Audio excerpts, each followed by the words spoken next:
When I came to Summit County, it was really clear that we didn't have a lot of resources for queer youth. We didn't have GSAs at the middle school or high school.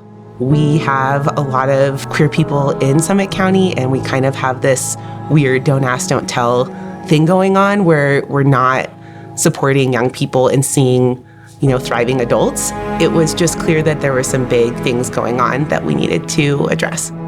The biggest problem that LGBTQ students are facing would probably have to be social pressures. There's definitely a large social stigma around the LGBTQ community. And I just feel that can kind of be the biggest roadblock in getting people to truly embrace their identity and truly express themselves how they want to express themselves.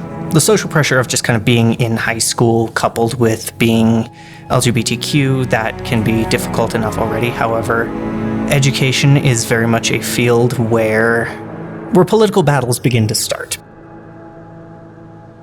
A few years ago, a group was pulled together and research was started and looking at what other districts were doing and what other states were doing for equity policies. And, it was really based on data and research on what was happening here. And then just saying, okay, here's how we're going to truly move the bar. And the board is going to back it and put it into policy and hold the superintendent and the staff of the district accountable for reaching those goals.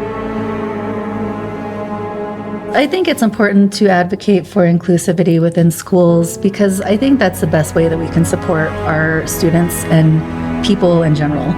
From my experience, you can't fully value who you are until you understand that other people and value you as well.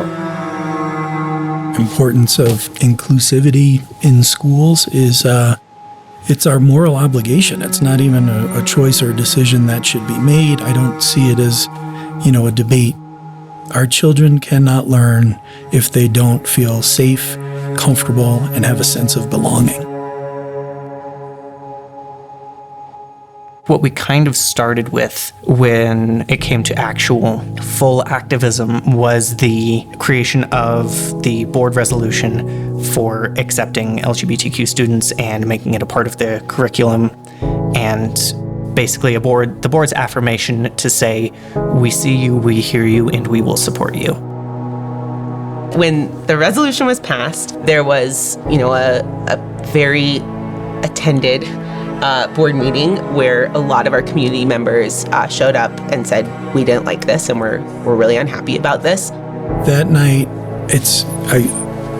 it was like a scene in a movie, and there was Liam, proud, rigid, strong, looking at us, speaking out against what he was there speaking for.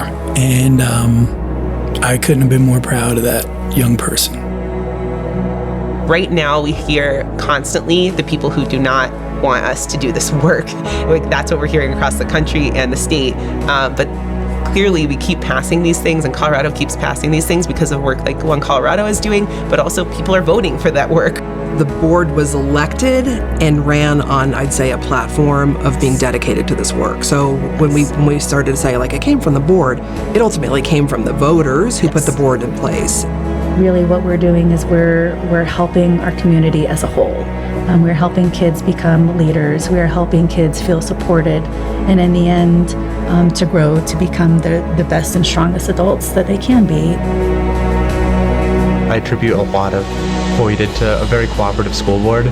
Students can find a way to have their voices heard. Our school board's incredible, and I know they're my bosses, and maybe I should just say that because they're my bosses, but to have 7 community members stay very strong on issues and some of them getting community pressure just in their lives here in this county, which everybody seems to know everyone, and for them to stand strong, it's an honor to work for them. The love that they have and I have for making sure every student gets what they deserve here, particularly our most marginalized students, is palpable and profound, and we're never going to stop.